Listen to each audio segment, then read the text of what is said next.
We're on this morning. We're taking the TSS Earnslaw zu dieser TSS Earnslaw, unwahrscheinlich Fall einer a Notsituation. steamship. I think the only steamship in the southern hemisphere, so they say. And currently we're reversing out of Queenstown. Der Sammelstelle erwartet unser Personal.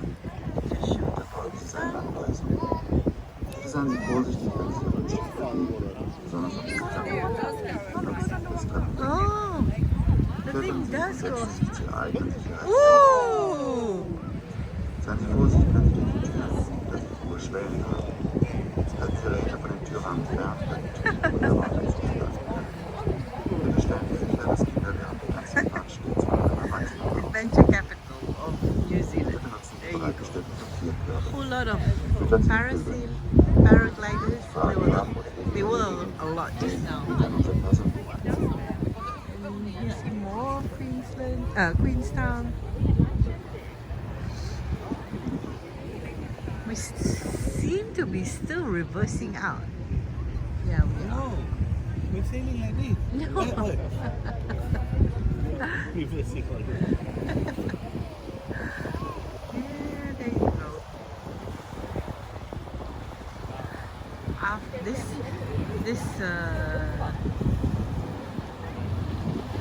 cruise out on the lake will take us to the other side. We'll have lunch there, and when we come back, we'll take the gondola up and see what we can do up there. Or maybe we'll do one of these.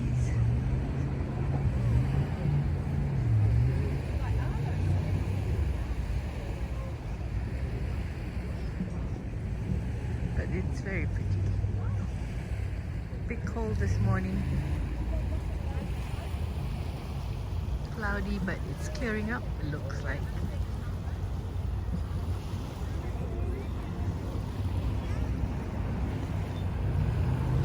Lots of water activities going on.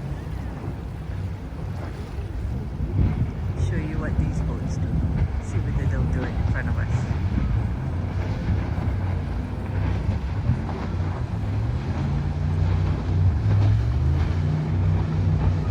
No, it's not doing it here.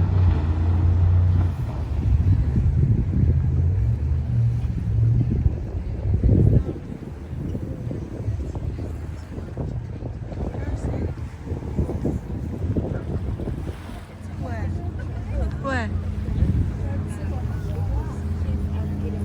Where? Oh, okay. Parasailing on the other side. So this is Queenstown. Our place is called Arthur's Point, where we're staying, and it's about 6 kilometers away.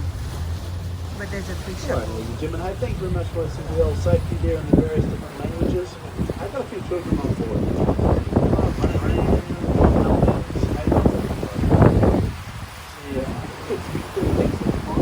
Hopefully there, I don't know if I'm recording. You might find out those.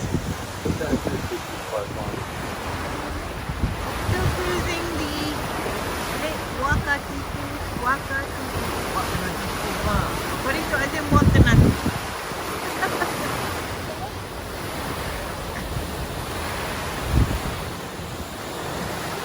Nice and smooth cruise, very, very pleasant. Kamaya.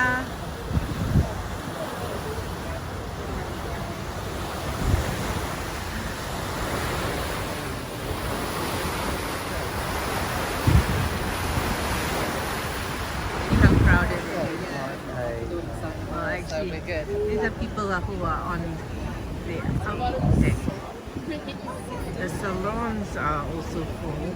There are 2 levels of salons. And there's food if you want. We've got lunch later, so we're saving our stomachs.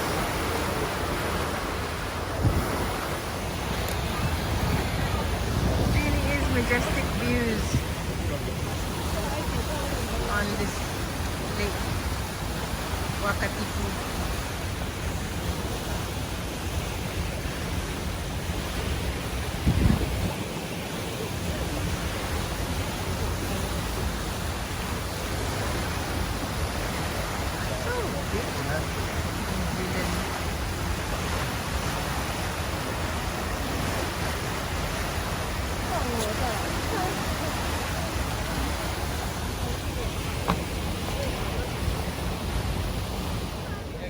We'll be docking in on the other side of the Lake Wakatipu.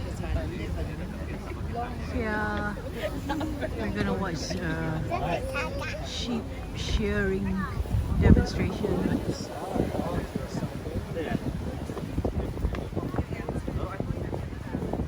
Maybe walk around a bit.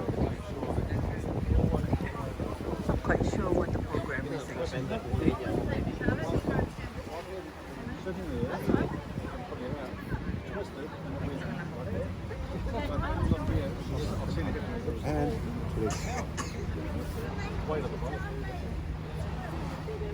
Oh, he's teaching the guy what to do.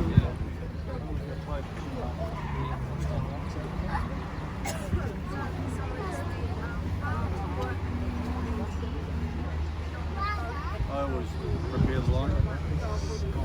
Make sure I got no change. I used to throw one loop, but I throw two loops now. It goes really.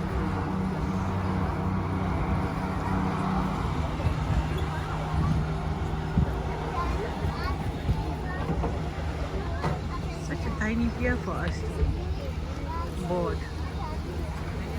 Ooh, success.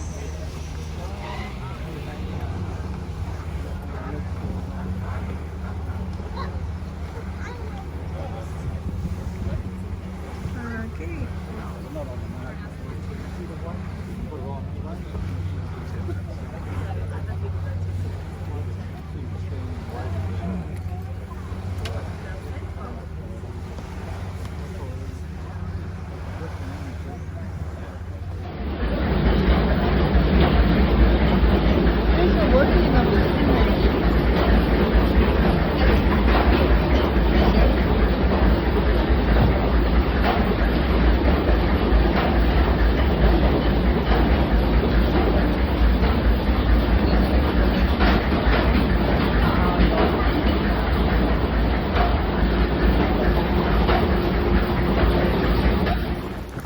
Off the steamship, walking towards the farm, Water Peak Farm.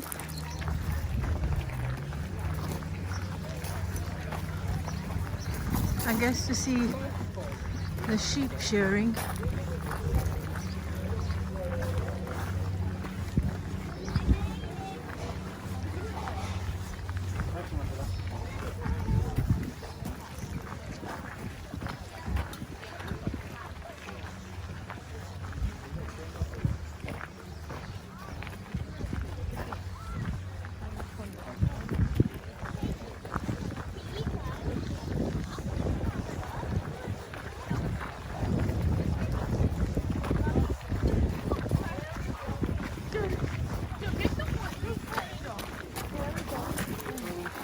Sorry. Mommy, where are we going? Mommy, where are we going?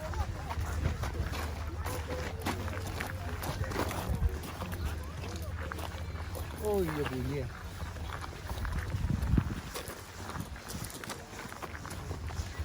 Ooh, what are these?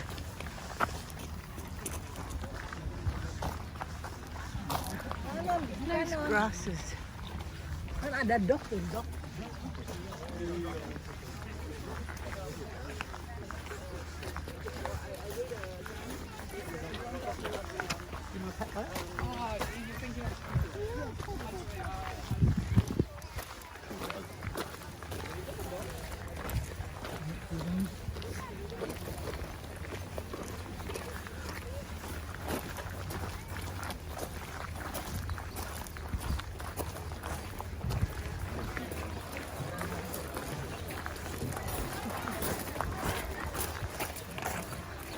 Come back to sheep.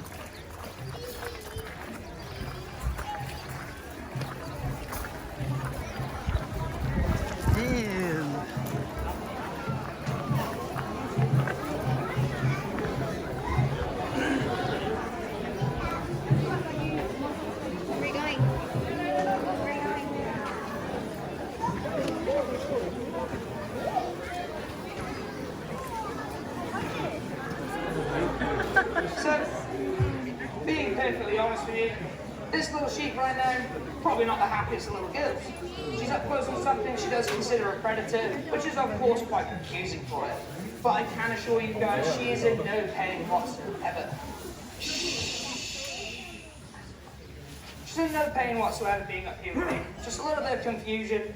And the reason that I'm holding her like this is because she does want to run away from me. So by me keeping her feet off the ground, she knows she has no friction, she can't really do a lot. And as well, fully conscious sheep, we do not administer anything to a sheep before we shear them. I'm not a vet, I can't go giving any tranquilizers, any sedatives. It's completely illegal. This is a fully conscious sheep, this is just how they behave once they are off their feet and they can't really run away. So you've got to keep those feet off the ground all the time.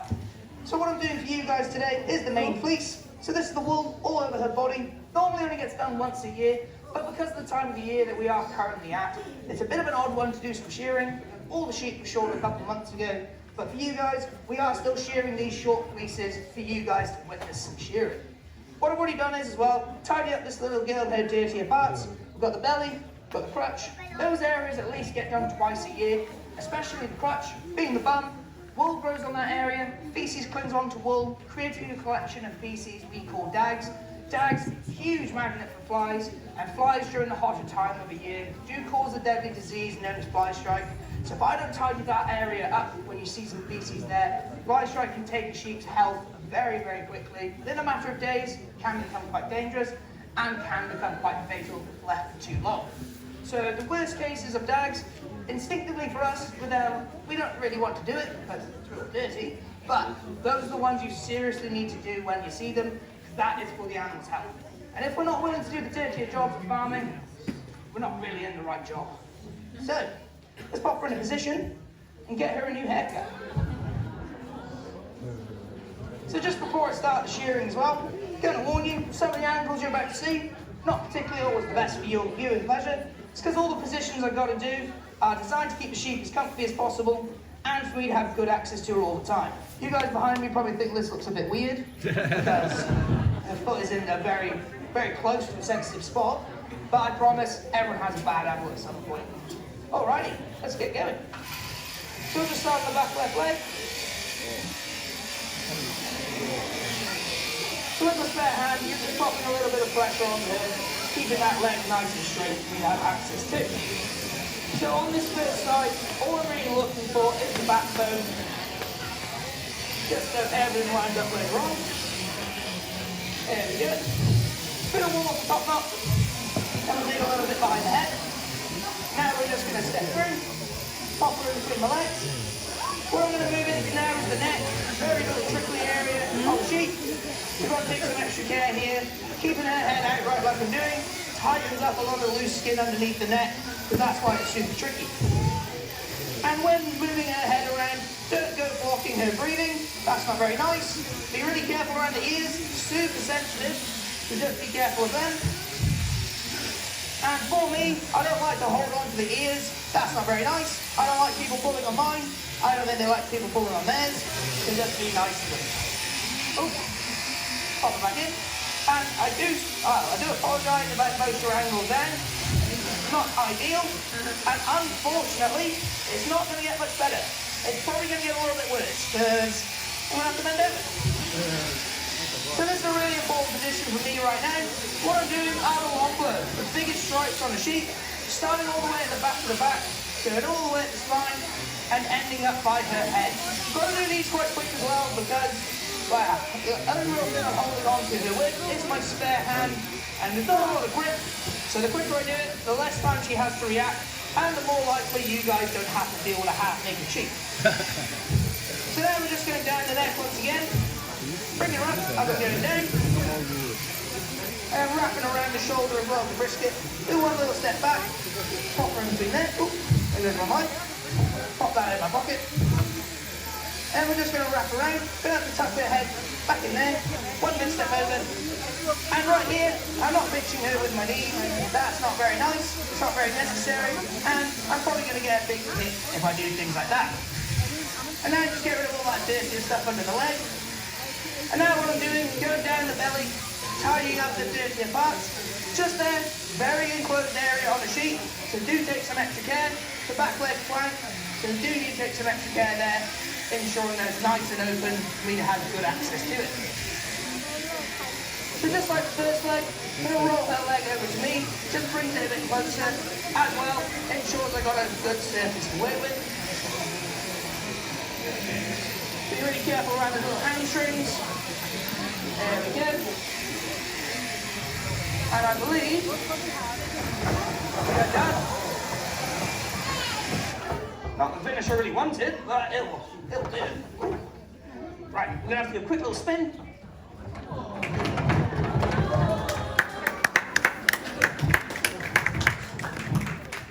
Pop that back on there. So, there you go. Not the most graceful finishes, but we'll take it.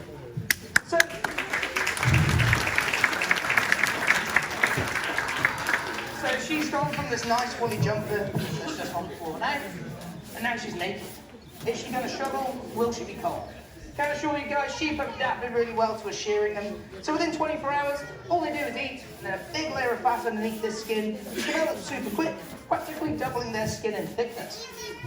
As well, if you look at this wool, you can probably see it's a bit yellow. It is completely white wool, but this yellowy tinge is caused by a natural oil sheep produce, known as lanolin oil. They produce loads more once they're shorn, giving them a good layer of exterior insulation. But for us, we do extract this from the wool because it's a natural moisturiser. So we put it in body creams and hand creams, just like we have in our gift shop, the other side of the wool shed. So unfortunately for me, I do have really soft hands because I'm shearing a few sheep a day. Not the best combo for me. But at the end of the show, if you guys want to grab some wool, feel free to take as much as you like. And if you want my super soft hands, come up, rub your hands in it, because this is the freshest lanolin oil you'll ever find. Alrighty, let's pop her back with her mates, let her chill out, show off the new do, and I'll see her in a few months' time to tidy up those dirty bits once again. Off we go. I'll just go round the wool, so we don't make a mess. There we go. And there you go.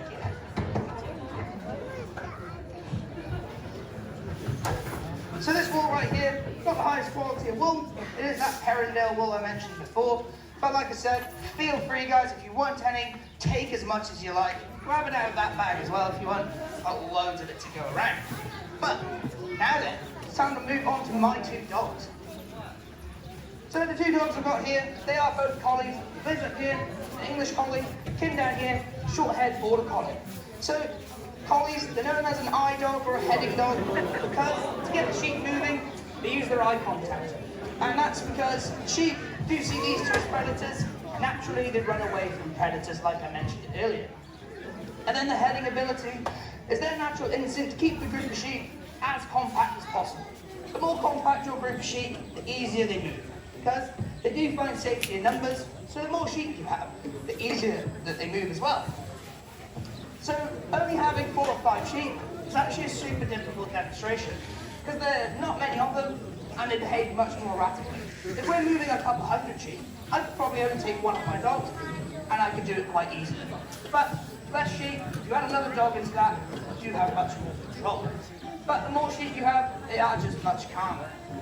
So during this demonstration, you're going to notice 2 methods of me communicating with my dogs. So I have my voice, just like I've spoken to you guys all morning, nice, calm, even tone, and that's really important because they do detect tone. The only time I use a deep, sharp tone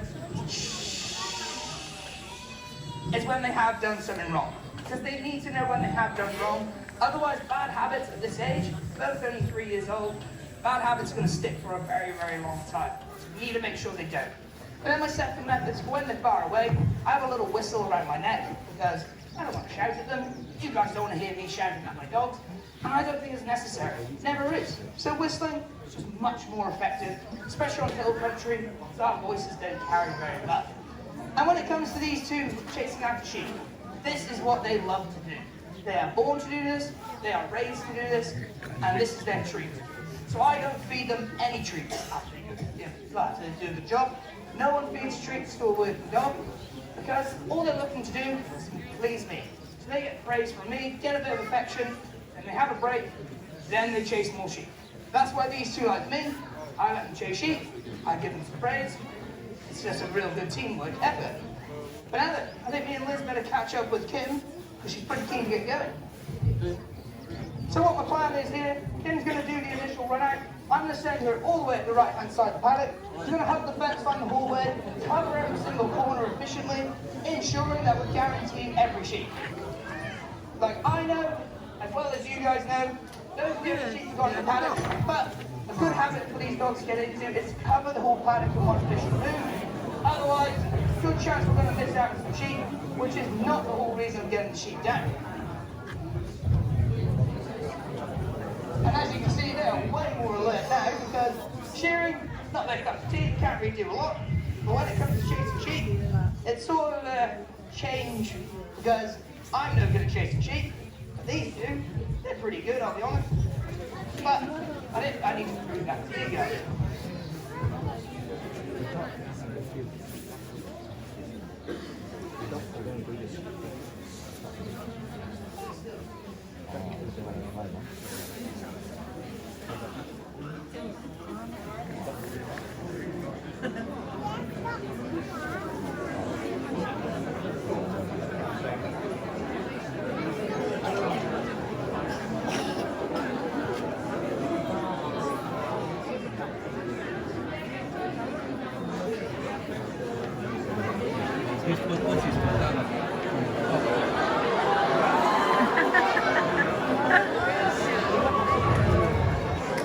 That's his purpose. Checks him down. Yeah.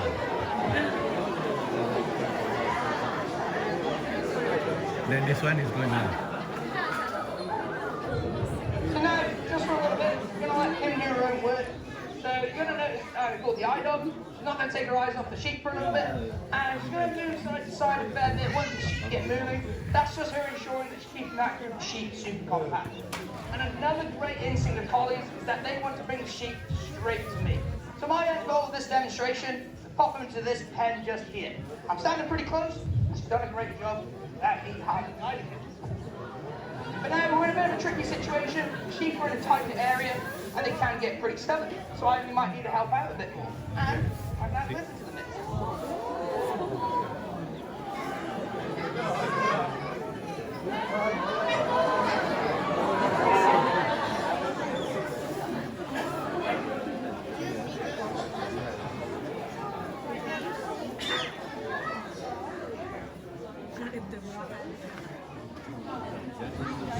So now we have a bit of a weird one for the dogs. I've let the sheep go. It's certainly not impressed. Liz only just got started. That's not very fair. I do this because the demonstration sometimes can be a little bit easy, and if these dogs find this work easy, they're going to start losing interest, and if they lose interest, I have to start doing a lot more sheep chasing, which is the last thing I want to do. I'm not very fit, I'm not very quick, I just don't enjoy it. I much prefer sending these two up and do it for me, so I can just talk to you guys. Way more fun.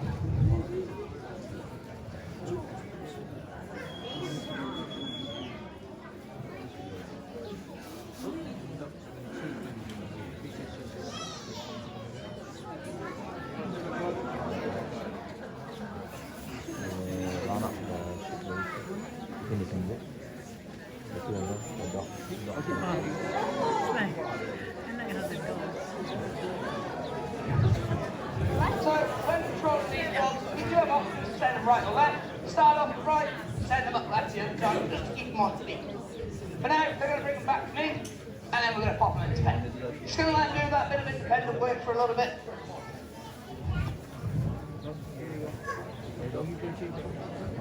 Wing them.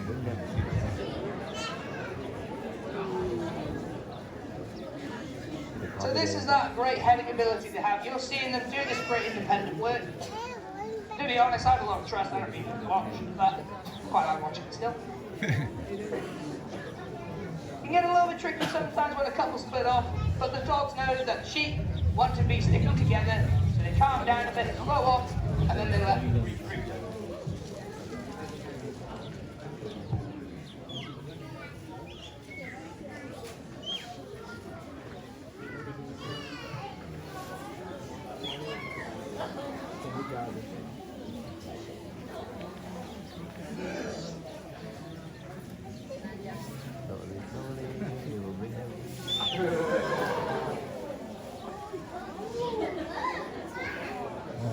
Cover.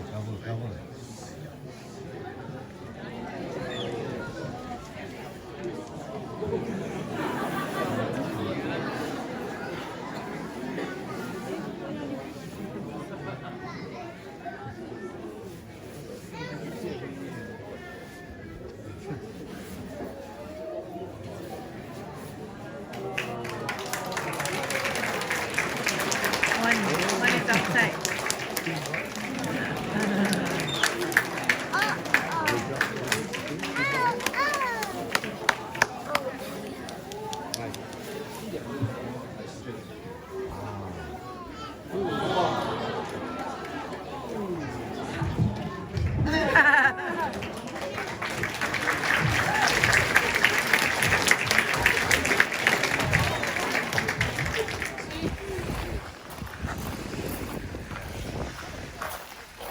So we're moving up to have a barbecue lunch.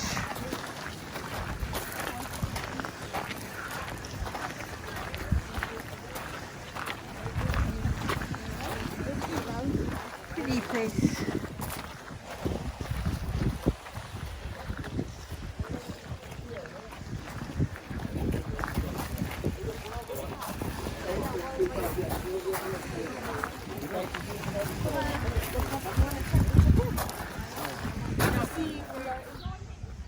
Still on the farm,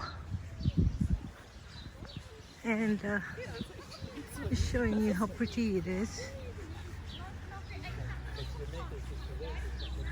Very, very pretty. Finished our barbecue lunch. Just walking over to the gift shop because we have 15 minutes before the ship comes, the steamship comes.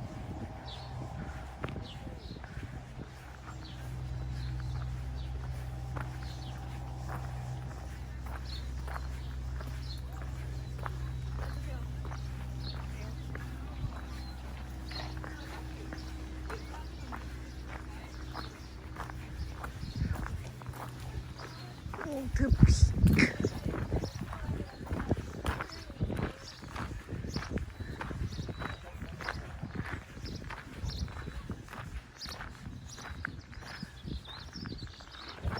Look, surroundings. I think that's Water Peak.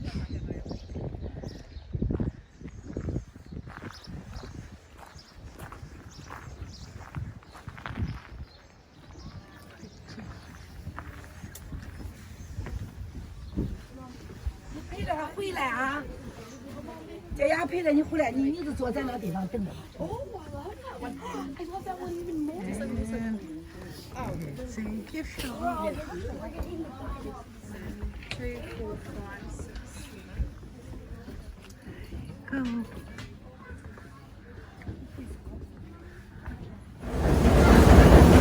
The engine room of the steamship.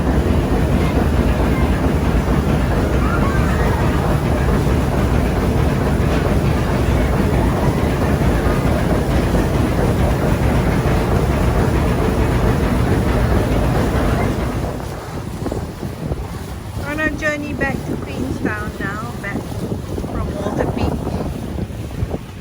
Interesting morning. I love the color of the water in the lake. Turned out to be a really nice day, although still cold.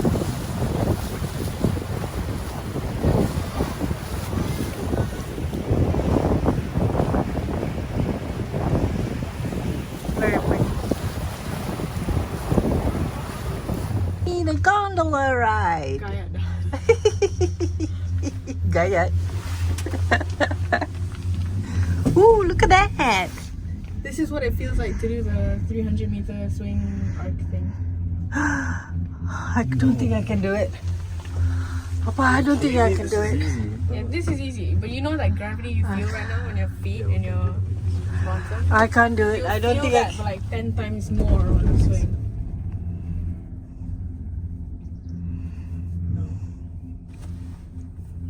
How come we take the gondola up on a ski slope? It's like No worries. Because there's snow on the ground, and so we're like, oh, there's padding. Yeah, we're like when we're skiing, we're just like on a chair, and there's like just a single bar stopping us. Here we're in a whole cabin, but like. I'm gonna become a mountain biker. Okay. When's this one? It's like on the 26th, right? So, Yeah, Thursday. Yeah. Stop swinging. The swing is gonna be so fun. Oh yeah. I love this feeling. I'm so scared. You know when I ride swings, even pushing on the swing, I'm scared. Why? Yeah, but like. Look at this track. I don't know. I think. That's not the track. I think my issue has always been like, if something goes wrong, I'm worried that it's like my fault. And so if I'm already like off the swing, I'm like, okay, there's nothing I can do now. So just. The only thing I Why do fear- you worry about that? Things like that. I don't know. I feel like, I think in those situations where like bungee jumping or like that kind of swing, I'd be worried that I jump off wrong or something, and then that causes it. But then once I'm already falling, I'm like, oh, okay, well, there's nothing I can do. So. The thing that scares me is that when I fall off, Like, yeah, I think I'm scared before I'm jumping because I can still say no, and so I have that choice. But if I'm already off, I'm like, oh, okay, I can't just fly back up and. Don't slow down. What is wrong with me? Why am I so scared nowadays? when you die, you feel no pain. There was a guy. Yeah, There's a we've been guy- skiing, Mom, for a long time, and we take this, we Look, take the. landslide. Yeah, but you haven't gone skiing in how long? Don't know. How long? Yeah, we haven't been skiing in a long time. Do they? When was the last time we skied?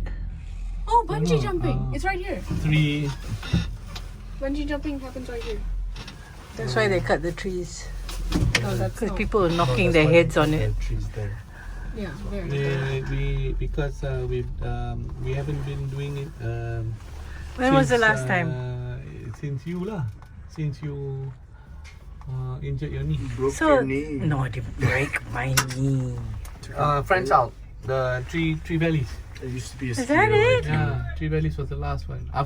Because after Austria was Three Valleys. Whoa, look at the view.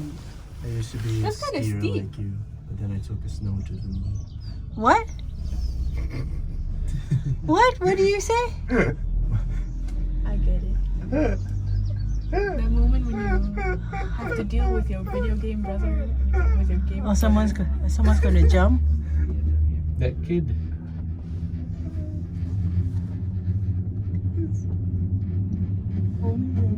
Ledge bungee swing. Oh, I thought the thing goes all the way down. Tak nak Oh, buat dah dah. sampai. Mana Buat buat apa? The swing? Yeah. Yeah. It's okay. All you do We is can do it 2 times, Cal. all you do is just sit down and Well done. The way they make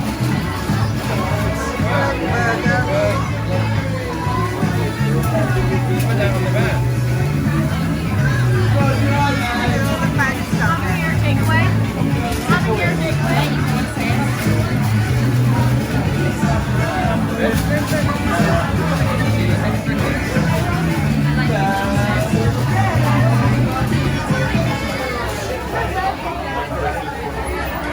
What?